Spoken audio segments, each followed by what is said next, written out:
I want to talk a little bit about another bill, Mr. President, that we've passed for the 56th consecutive time.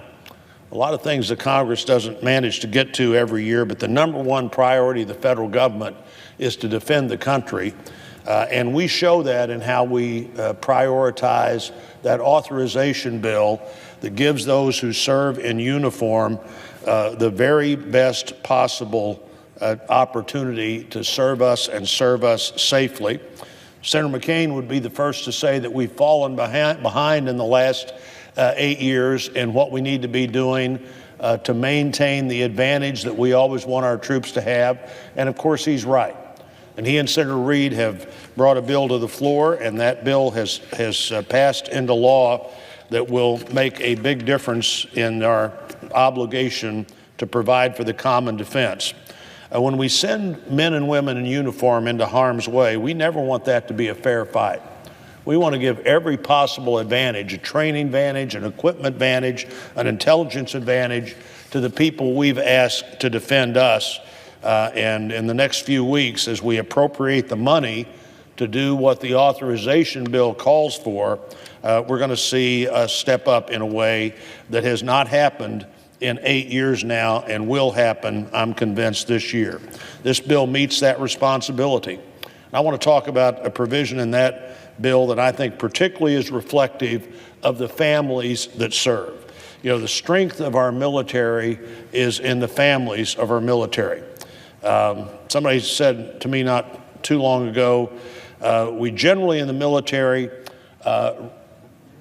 recruit single young adults, and we retire men and women with families. And those families that have become part of this process, for most soldiers, sailors, airmen, Marines, as they serve, during the time they serve, provide the real backbone of military strength. They have a million responsibilities when somebody in that family deploys. They look at the holidays that we're in the middle of now differently than most other families look at the holidays. The person who's there keeping the family together when somebody deploys has often more and more of the time now their own career. They're paying the bills. They're keeping the kids in school. They're acting with, for most purposes, with the challenge that so many other single parents face today. But these are single parents based on one of the two partners in that team being deployed somewhere else. They have to do these things while they're worried about the person they care so much about in harm's way. And then when the active serving family, when that part of their life is over, they become a family supporting a veteran and whatever challenges that veteran has from their service. And so this bill, the bill we passed this year, demonstrates our appreciation for our military families by including the Military Family Stability Act. This is a bill that I introduced with Senator Gillibrand. That act really provides for more flexibility for military families.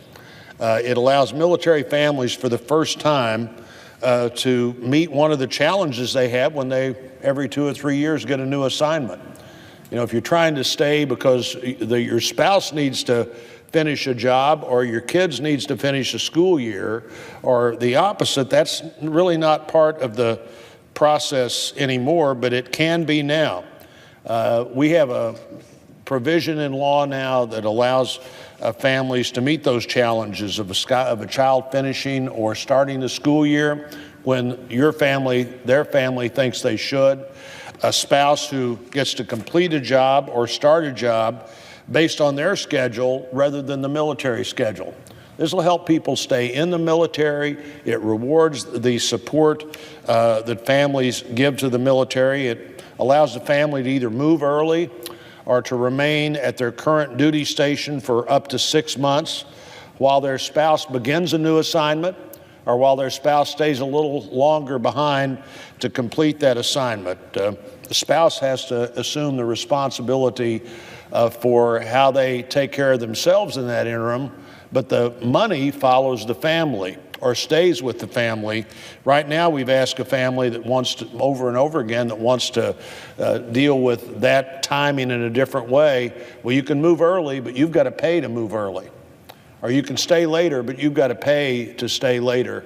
I've talked to so many people in the military who've had a career in the military who have stories to tell of reasons they left often or reasons that they almost left because we just didn't have this reasonable ability for a spouse or for a work purpose or an education purpose for kids or spouses, either one. One woman we had in as a witness on this was finishing her PhD, and she needed to go a little earlier to get the semester started. Teaching as a graduate assistant, needed to be there a little early to get the semester started. I think she was told at the time, well, if you get a divorce from your husband, we'll see that you relocate.